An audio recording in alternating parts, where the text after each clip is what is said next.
ke sana, datang langsung, kita datangin toko demi toko gitu. Saya karena waktu itu masih redaksi baru ya, gitu ya. Terus pengen tahu dong seluk-beluk penerbitan tuh apa aja sih dari sini, sini sampai akhirnya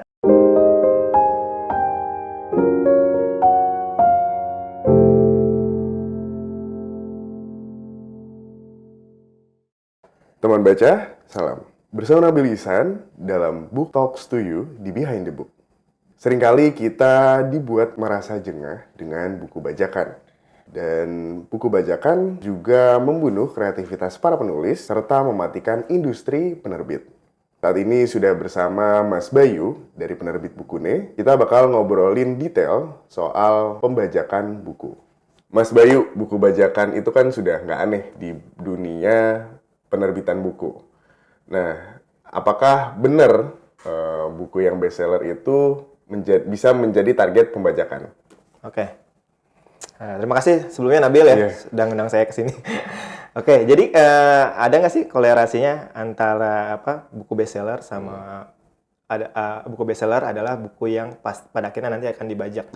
Sebenarnya kurang lebih ya seperti itulah ya gitu ya. Jadi makin populer si buku itu sendiri, makin terdengar sama orang-orang atau pelaku bisnis si bajakan ini. Karena ngelihat bahwa ini potensi jualnya tinggi nih gitu. Kalau yang udah biasa bajakan pasti akan melihat bahwa kalau saya ngebajak buku ini otomatis pasti laku. Orang yang punya uang sedikit atau pembaca yang punya untuk membeli buku kan sekarang harganya lumayan ya sebenarnya. Saya nggak bilang murah ya sebenarnya sekarang ya gitu. Nah, dia ngelihat ini ada potensi pasarnya nih. Si buku yang tadinya harganya mungkin 100.000, 99.000, ketika dia membajak buku itu, dia jual lah dengan harga yang relatif lebih murah, jauh lebih murah. Misalkan di harga 25.000 atau 35.000 gitu ya. Otomatis ngerasa bahwa dengan harga segini saya jual di marketplace aja, pembaca bisa datang nih, pembeli bisa datang, bisa langsung beli nih segala macam. Nggak peduli pembaca itu bahwa bukunya kualitas kertasnya bagus segala macam gitu, otomatis pembajakan jadi marak ya sebenarnya ya. Gitu. Saya pikir sih memang ya kurang lebih ada benarnya ya. Buku yang populer apakah otomatis akan dibajak? Tidak semuanya, ya kan, tidak semuanya, tapi sejauh pengalaman saya, buku populer lebih mudah dibajak sebenarnya gitu. Oke. Baik, sebenarnya kan kalau misalnya kita bahas buku, pasti kan di awal-awal buku pasti ada tulisan kalau misalnya ada sanksi pelanggaran untuk pembajakan. Betul. Gitu kan. Tapi apa ya yang jadi dasar orang-orang tetap membajak buku, tapi padahal sebenarnya udah ada pembahasan informasi kalau misalnya ada sanksi pembajakan gitu, Mas? Oke. Yang jelas sebenarnya hukum di mana orang yang sudah melakukan pembajakan itu apakah semuanya mendapatkan sanksi tersebut. Kalau kita ngelihat lagi di pasal 113 nomor 28 tahun 2014 itu jelas ngomongin bahwa barang siapa ya kamu menjual lalu mengedarkan menjadi barang ekonomi tanpa seizin si pemilik dari karya tersebut, itu dikenai sanksi maksimal dendanya ya kurang lebih 4 miliar sebenarnya. Tapi berapa banyak sebenarnya kalau kita boleh bilang ya, di marketplace itu banyak banget sebenarnya. Pembajakan itu banyak banget, baik yang di marketplace maupun pembajakan secara masif di toko fisik gitu ya. Gitu. Sampai sejauh mana sih sebenarnya hukum ini akhirnya pembajak ini masuk ke meja hijau. Sangat sedikit gitu kan, sangat sedikit. Gitu. Tapi kalau menurut pengalaman saya, apakah ini kalau ngomongin lebih jauh sebenarnya ngomongin lebih jauh, apakah di sini peran dari penulis, penerbit terutama gitu berhenti karena ngerasa bahwa hukumnya nggak jalan nih, sudah cukup sampai di tulisan jangan membajak karena sanksinya segini, terus orang jadi nggak membajak, gitu. Kayak kita misalkan gini lah ya, umumnya orang di jalan raya ya dilarang parkir, dilarang berhenti di sini. Berapa banyak kalau kita duduk misalkan menepi di jalan lah gitu ya, menepi jalan jauh lah di mana gitu, kita ngelihat ada marka jalan itu terus mungkin 10 menit kamu akan lihat bahwa ada orang akan itu. Sama halnya sebenarnya gitu. Tapi saya pikir sebenarnya menurut saya adalah solusi yang tepatnya justru adalah bagaimana mengedukasi si pembaca dibandingin pada akhirnya adalah kita memblok atau kita mereview si pembaca itu sendiri. Tapi itu pun tetap dilakukan gitu. Kita kerjasama sama namanya IKAPI, Ikatan Penerbit Indonesia gitu kan. Kita kan akan bilang bahwa IKAPI tolong dong, ini ada channel-channel distribusi, channel-channel toko-toko yang melakukan pembajakan. Tolong ditanggapi, tolong diproses. Lalu ada juga namanya channel PPKC, gitu yang peduli hak cipta lah ya. Gitu. Itu diinisiasi sama pembaca-pembaca, kumpulan para pembaca di mana ya merasa gerah nih terhadap pembajakan ini. Si PPKC ini menurut saya cukup efektif juga sebenarnya. Jadi karena ada forum ini, akhirnya tiap bulan pasti ada selalu toko-toko pembajak ini yang di take down, baik di marketplace gitu kan, maupun kalau kerja sama distributor juga sebenarnya dilakukan review ke toko-toko tradisional gitu, kayak misalnya tiap 6 bulan sekali. Dalam 1 tahun pasti ada. Kita kayak ngelihat di mana sih titik-titik titik-titik pasar pembajakan ini gitu kan. Tuh. Tapi berarti Mas sendiri pernah terjun langsung mengatasi misalnya ada kasus pembajakan itu, Mas pernah terlibat nggak dalam? Saya sih pernah ikut ya sama distributor. Boleh dong ceritanya. Iya. Dulu tuh tahun 2000, kalau nggak salah tahun 2014. 2014. Jadi ada satu buku populer banget gitu. Judulnya kalau nggak salah Kuala Kumal. Dulu, nah saya ikut nih sama timnya distributor ke lokasi-lokasi di Jakarta. Mungkin kalau teman-teman tahu lokasi-lokasi beli buku, ya jangan Jangan sebutin. sebutin ya. Nanti berarti datang. Nanti malah kesana lagi. Tapi insya Allah sih kayaknya udah jarang sih sebenarnya gitu. Nah kesana datang langsung, kita datangin toko demi toko gitu. Saya karena waktu itu masih redaksi baru ya gitu ya. Terus pengen tahu dong seluk-beluk penerbitan tuh apa aja sih dari sini sampai akhirnya diajak sama teman distributor. Meskipun ini beda ini ya. Terus oke, mau ikut nggak? Yo, ikut deh. Coba mau nyobain. Nah, dalam 1 hari tuh kita liatin, datangin ke toko segala macam. Jadi pura-pura sebagai pembeli gitu loh ya. Kamu berperan jadi sebagai pembeli, pura-pura nanyain buku ini udah masuk belum gitu. Nah, jarak antara buku yang baru rilis sama buku bajakan itu pun menurut saya cukup cepat. Oh gitu. Jadi nggak nyampe 2-3 bulan ya sebenarnya. 2-3 bulan ya sebenarnya. Kalau buku itu bestseller banget ya, pasti udah ada. Ada. Ya, dari saya kurang lebih ingat ya.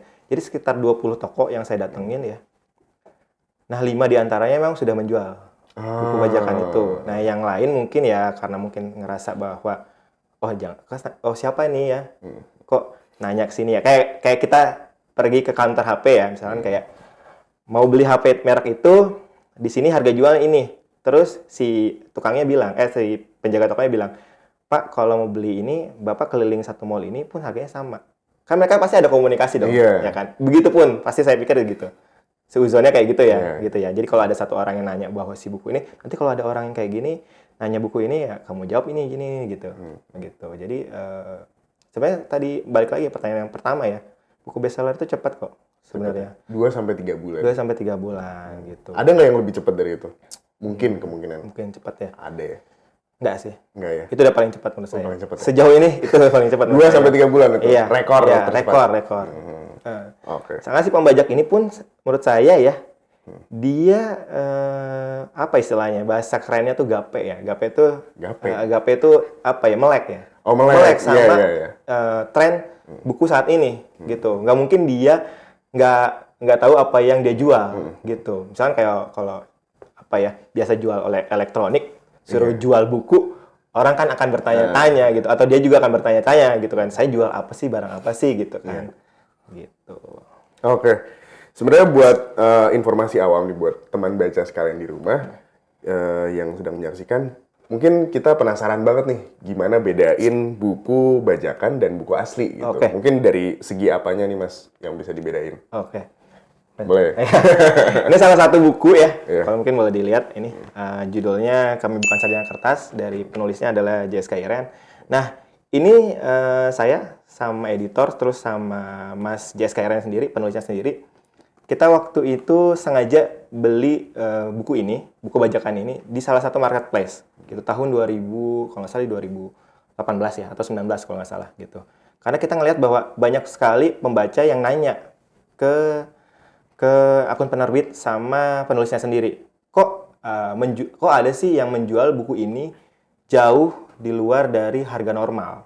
Gitu ya. Tadi yang saya bilang kan di awal, ini jual 25.000, 30.000 gitu. Lalu dari beberapa marketplace itu kami beli sengaja, kita coba review gitu kan. Waktu itu pernah ditayangin juga di channel YouTube-nya Mas Jombang gitu.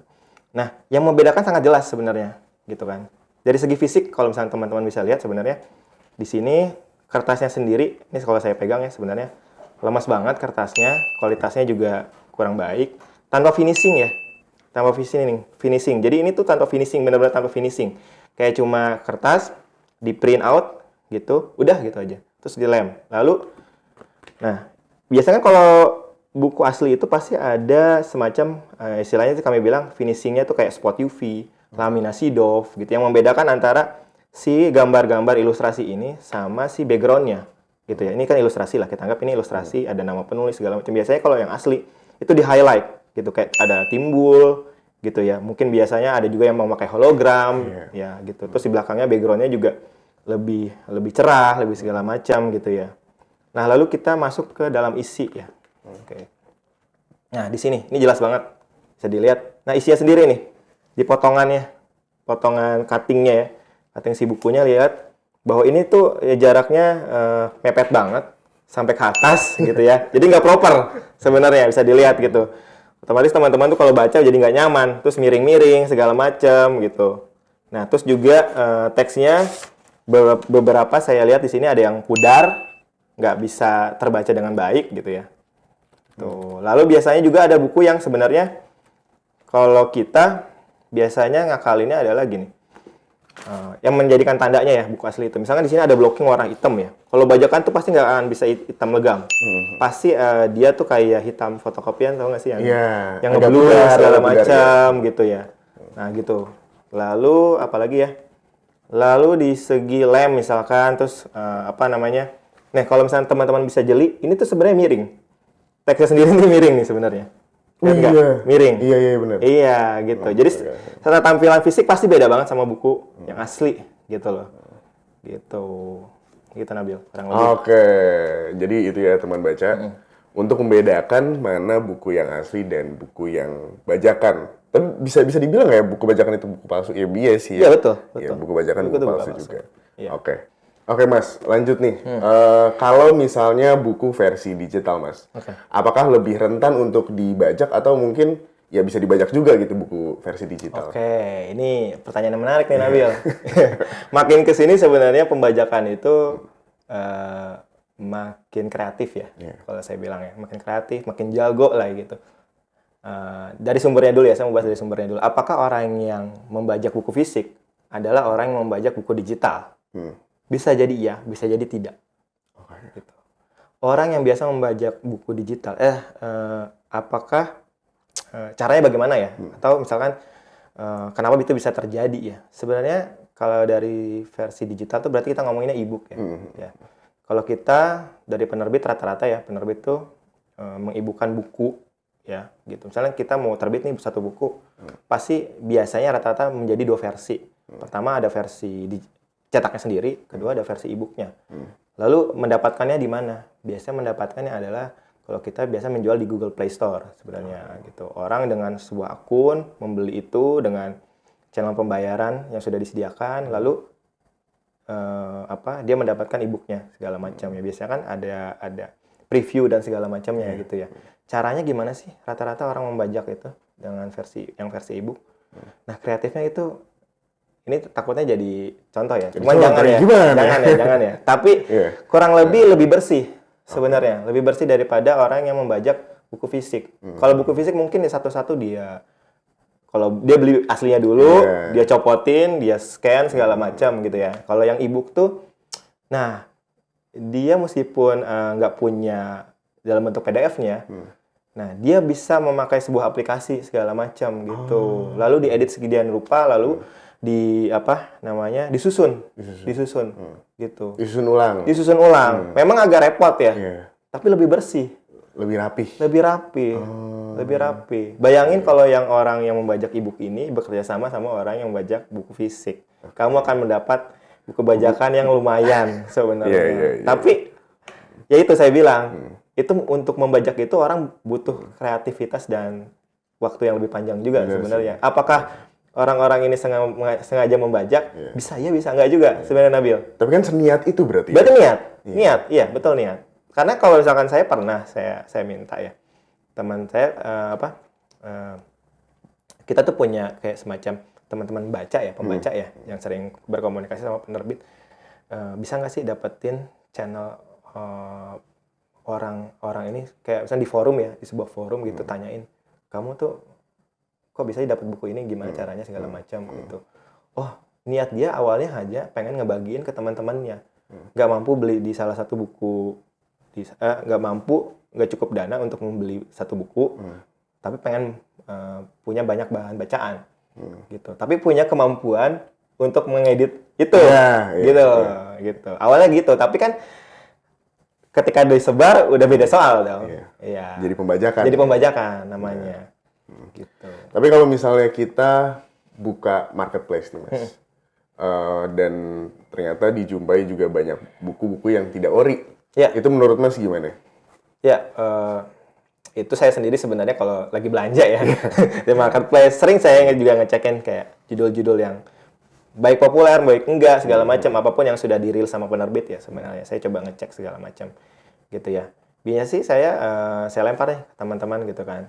Ini ada beberapa marketplace yang menjual buku bajakan, disinyalir ya. Kita jangan sampai suzon dulu gitu. Karena bisa jadi sebenarnya lagi-lagi nih saya mau bahas yang agak panjang nih.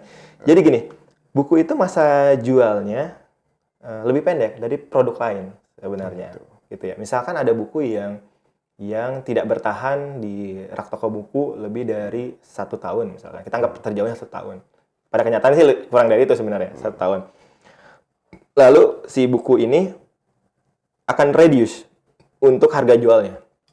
Iya. Masuk ke mana? Masuk ke pameran. Masuk ke mana lagi? Masuk ke channel mana. Pada akhirnya si yang punya toko atau penjual ini mendapatkan buku ini dari distributor dengan harga miring sekali. Yang awalnya buku ini harganya misalkan 100.000, lalu dia mendapatkan diskon segala macam. Pada akhirnya dia mampu menjual harga buku ini menjadi 35.000. Ya tadi awal kan saya bilang bahwa apakah semua buku yang under di bawah 100.000 harga normal disebut buku bajakan? Bisa jadi, ya kan. Tapi dilihat lagi usianya. Oh ternyata si buku ini usianya memang udah lebih dari 1 tahun atau 2 tahun lebih gitu. Maka itu bisa jadi memang buku yang udah ada penurunan harga dan tetap ori ternyata gitu. Gitu. Jadi kita harus ngelihat lagi dari misalkan dapat satu link, lihat si toko ini apakah semua buku yang dia jual harganya miring semua. Lalu lihat di review si pembeli. Review pembelinya. Pasti kelihatan dong. Oh yang ini miring segala macam. Itu checklist lagi tuh, bisa jadi membaca. Bisa jadi tanda-tanda. Jadi kita sebelum melakukan shoe sama si toko-toko ini, kita juga harus lihat dulu sebenarnya gitu. Jangan-jangan sebenarnya dia memang beli buku ini udah dengan harga murah dari distributor gitu loh. Gitu. Kalau misalnya Mas sendiri menemukan nih toko buku online yang menjual bajakan, itu sebagai penerbit gimana Mas tindakannya? Kalau saya sih akan kumpulin dulu ya. Kumpulin dulu. Karena biar jadi satu ya. Saya kumpulin dulu misalkan dalam 1 bulan kita coba kumpulin buku-buku apa aja nih yang sudah.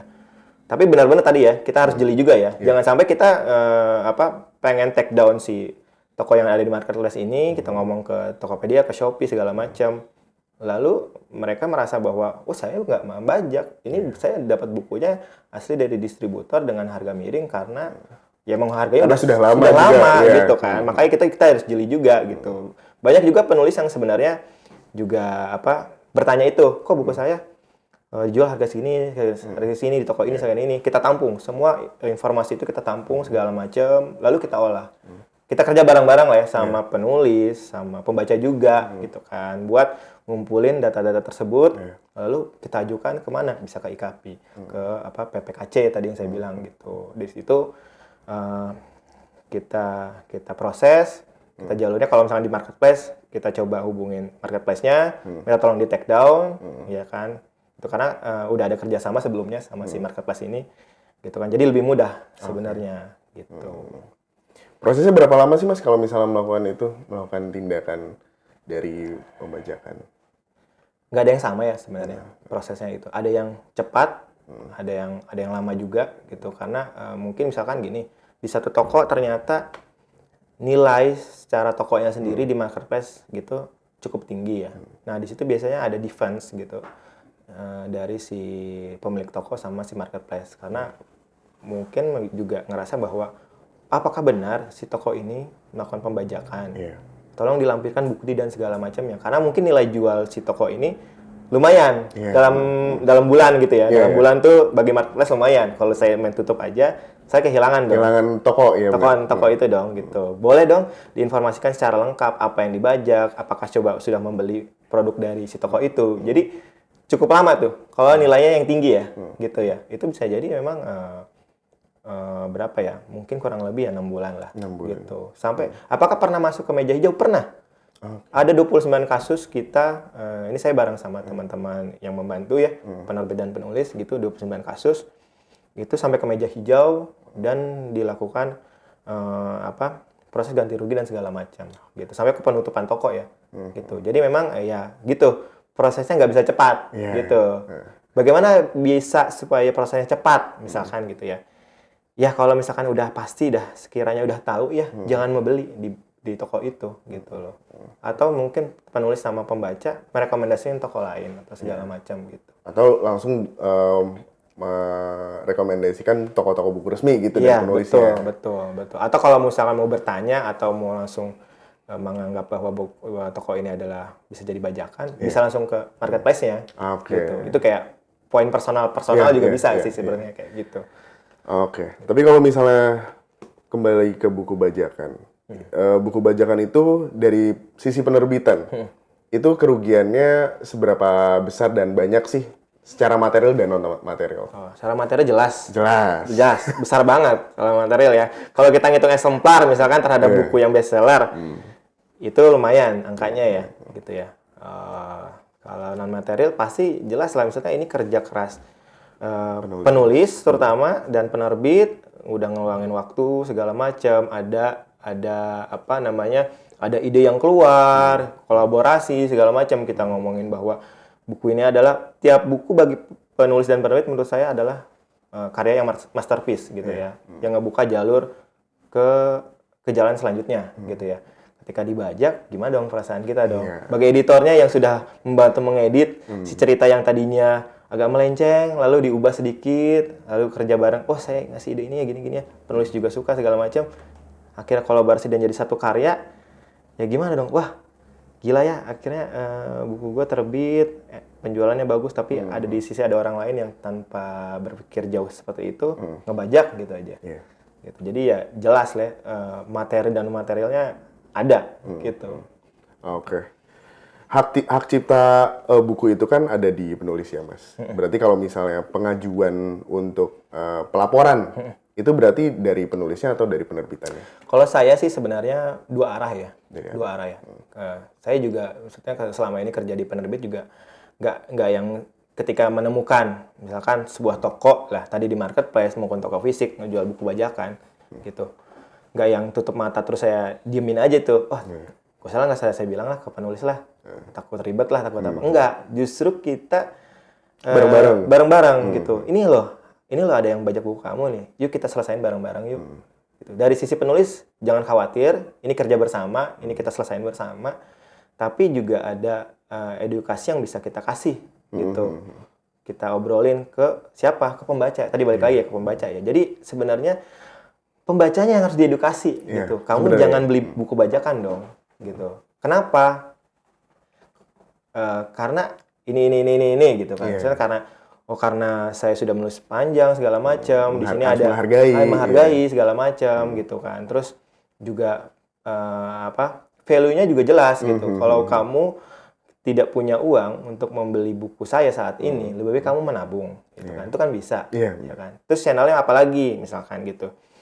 Kamu bisa pergi datang ke perpustakaan-perpustakaan, jelas ya. Terus sekarang apalagi kan perpustakaan e-library banyak ya sebenarnya. Banyak. Di Blok M juga ada segala macam. Menurut saya bisa mengakses buku asli tanpa harus membajak itu sebenarnya banyak gitu. Pinjam dulu sama teman, Nggak masalah. nggak masalah sebenarnya. Patungan sama teman bisa juga. Soalnya ini barang menurut saya bukan kita yang harus banget pengen beli hari ini harus beli gitu. Iya, harus hari ini jadi gitu. Iya, enggak. Kan kalau sekarang kita nggak makan mungkin lapar ya. Ya. Oh, kebutuhan dasar dulu lah ya, gitu ya. Kalau buku tuh bisa kok kamu nabung, gitu ya. Masih bisa nanti. Masih bisa nanti sebenarnya.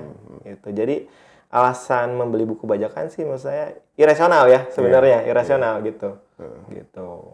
Tapi jadi berarti pelaporannya itu langsung memberlakukan somasi ke tokonya atau gimana tahapannya? Kalau di marketplace kita ini dulu ke ada apa ya representasi dari si marketplace itu sendiri ya by email, by hubungin dulu by WhatsApp segala macam.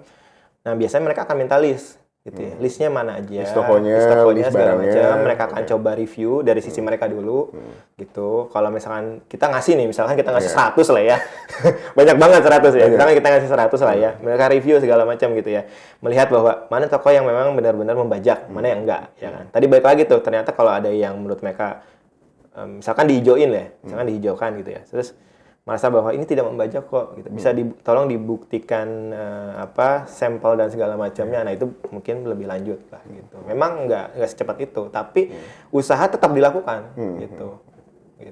Tapi berarti memang perjuangan untuk memberantas pembajakan itu nggak semudah itu ternyata ya. Nggak semudah itu. Dan banyak usaha-usaha yang ada naik turunnya. Ada naik turunnya, betul. Makanya pembajakan itu bisa hilang kalau nggak ada peminatnya. Gitu. Orang nggak akan lagi melakukan bisnis pembajakan itu kalau udah nggak ada nih yang mau beli buku bajakan. Nggak laku nih. Iya. Gitu. Bener sih. Betul. Gitu. Sempat nih saya mau agak lebih panjang ya. Ada cerita dulu. Jadi marak banget satu buku ya. Bajakannya marak banget. Ini udah mega bestseller hitungannya, gitu ya. Harga jualnya murah banget, gitu. Kita nggak bisa stok, susah banget. Waktu itu ya zaman dulu ya, susah banget. Belum ada kayak PPKC, belum ada inilah segala macam gitu ya. Belum ada yang marketplace juga belum ada gitu ya. Ini benar-benar tradisional lah gitu. Akhirnya kita membuat buku versi lebih murah. Buku itu dibuat versi lebih murah.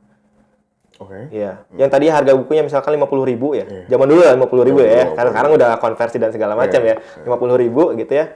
Kita jual benar-benar harga 20.000. 20.000. Apa yang membedakan? Finishingnya. Finishingnya dikurangin, tapi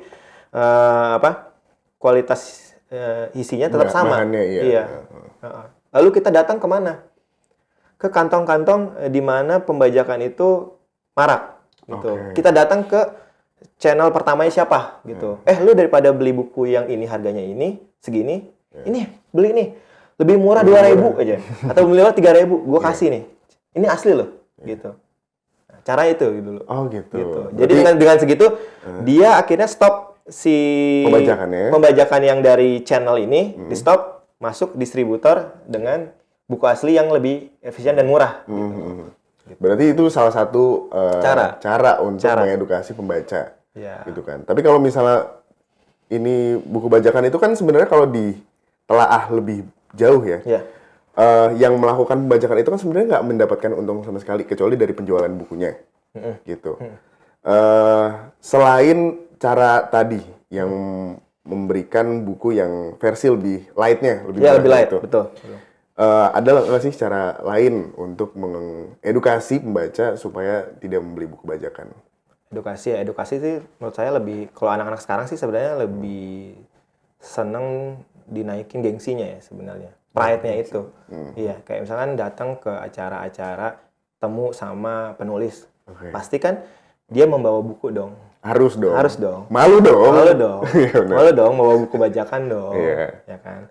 Nah, dapat tanda tangan, dapat notes, dapat apa segala macam. Apalagi sekarang kalau misalkan kita mau launch buku baru ya, biasanya sih dengan tambahan-tambahan gimmick yang sebenarnya udah dinantikan ya sama pembaca gitu. Kayak ada, kalau saya pre-order tuh pasti ada tambahan special chapter lah atau apalah gitu. Sebenarnya pembaca senang yang kayak gitu, senang yang kayak gitu, gitu. Justru menurut saya sebenarnya di marketplace itu masih cukup banyak. Memang karakter pembaca yang sebenarnya mungkin jauh ya dari apa ya, dari hiruk pikuk si penulis ini gitu loh. Kayak ini agendanya cuma ada di Jabodetabek, ini agendanya cuma ada di Jawa, event-eventnya gitu. Jadi kayak dia merasa bahwa saya sendiri sebenarnya udah ada jarak kok sama penulis gitu. Meskipun pengen banget tapi kayak saya mau baca dulu aja lah, tapi lewat buku bajakan. Iya, tapi itu menurut saya memang bisa jadi kayak gitu, tapi itu nggak dibenarkan gitu. Karena kalau beneran memang mau baca karyanya aja gitu ya. Kan banyak penulis sebelum bukunya diterbitkan sudah ada di media sosial. Atau media sosial memang khusus menulis, misalkan kayak Wattpad. Kalau di Twitter juga sekarang ada thread dan segala macam gitu ya. Banyak kok sebenarnya bisa membaca karyanya tersebut gitu. Cuman bedanya kalau udah versi buku kan sudah mengalami proses redaksional ya, misalkan kayak editor, ada editing, ada apa segala macam gitu kan. Tapi kalau beneran cuma pengen tahu ceritanya, bisa kok ke channel itu mah udah selesai sebenarnya gitu. Berarti itu adalah salah satu cara untuk supaya membaca buku tapi mungkin tidak membayar ya? Iya, betul. Bahkan sebenarnya bisa. Bisa nggak bayar? Bisa nggak bayar. Iya sih. Benar bisa nggak bayar. Tadi kayak masuk ke masuk ke perpustakaan. Iya, daerah pasti ada, ya kan? Masuk ke e-library misalkan gitu. Ada juga misalkan gitu. Bisa juga tadi Wattpad sama Twitter. Ya, kalau tweetnya ada gitu menurut saya. Jadi nggak make sense menurut saya. Lu membeli buku bajakan tuh masih kenapa sih gitu? Masih ngapain gitu. Sih? Ngapain gitu? Karena sudah ada metode-metode lain untuk membaca gratis gitu. Kalau misalnya ada uang bisa beli juga. Gitu. Iya sih. Gitu. Tapi tahan dulu lah. Nabung lah 5.000 ya per hari atau 10.000 ya gitu. Udah 10 hari ke depan kan udah dapat bukunya. Oke. Gitu. Sebenarnya bisa nggak sih pembaca itu membantu penulis untuk melaporkan kalau misalnya ada penjualan buku bajakan? Bisa banget. Bisa banget. Berarti tahapannya gimana? Misalnya saya pembaca nih, gitu. Lapornya ke siapa dulu? Biasanya ya terserah. Pembaca bisa langsung lapor ke penerbit, bisa lapor ke penulis juga. Lalu biasanya kita di list apa aja kita biasanya kan kalau pembaca kan kalau biasanya karena udah fans fanatik sama si penulisnya gitu ya. Iya, benar. Kak, ada yang bajak buku kamu nih di marketplace ini, misalkan gitu kan. Terus si penulisnya kebakaran, misalkan gitu kayak. Biasa penerbit jangan kayak gitu. Penerbit yang oke, Kak, kamu aja tolong di list linknya apa aja. Nah, kita yang lihat secara jelas beneran membajak apa enggak si marketplace ini gitu. Di review gitu. Jangan-jangan dia memang beneran kayak tadi beli buku udah dengan standar murah sebenarnya. Harga miring gitu kan. Gitu. Oke. Tapi balik lagi ke edukasi pembaca. Bagaimana supaya mengedukasi pembaca kalau misalnya buku original itu lebih punya value yang lebih ketimbang buku yang bajakan pastinya gitu. Betul. Dan gimana ya supaya tahu nih si pembaca itu buku original itu punya value yang lebih. Oke, kalau secara fisik tadi jelas. Iya, secara fisik jelas bahwa value-nya adalah kamu mendapat kualitas yang baik gitu ya. Kualitas yang baik, jaminan mutu lah istilahnya gitu ya. Gitu kan. Kalau anak-anak sekarang tuh kayak enak di Instastory-in gitu ya.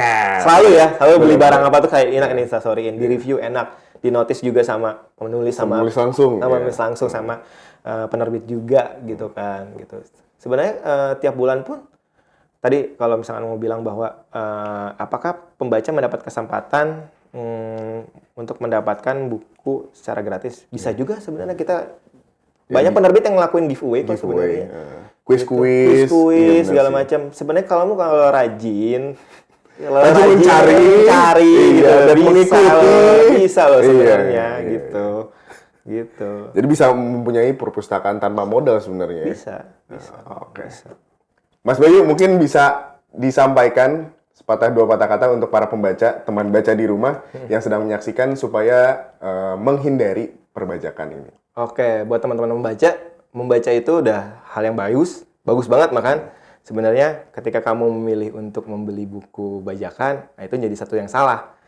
Lalu untuk apa kamu membeli buku bajakan pada akhirnya value-nya menjadi tidak ada. Buat teman-teman baca, jangan beli buku bacaan karena untuk apa? Karena kalau buat kamu yang haus untuk buku bacaan, value-nya lebih tinggi kalau kamu beli buku yang asli. Kamu menghargai pertama penulis, kedua penerbit. Dan yang utama apa? Menghargai diri kamu sendiri. Oke. Oke, terima kasih Mas Bayu atas obrolannya terkait dengan pembajakan buku. Teman baca, jangan beli buku bajakan ya. Beli buku-buku menarik dari kelompok Agromedia di Bumi Fiksi, Republik Fiksi, Gramedia, dan toko buku lainnya.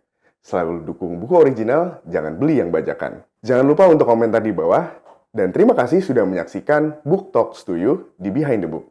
Sampai jumpa pekan depan. Salam.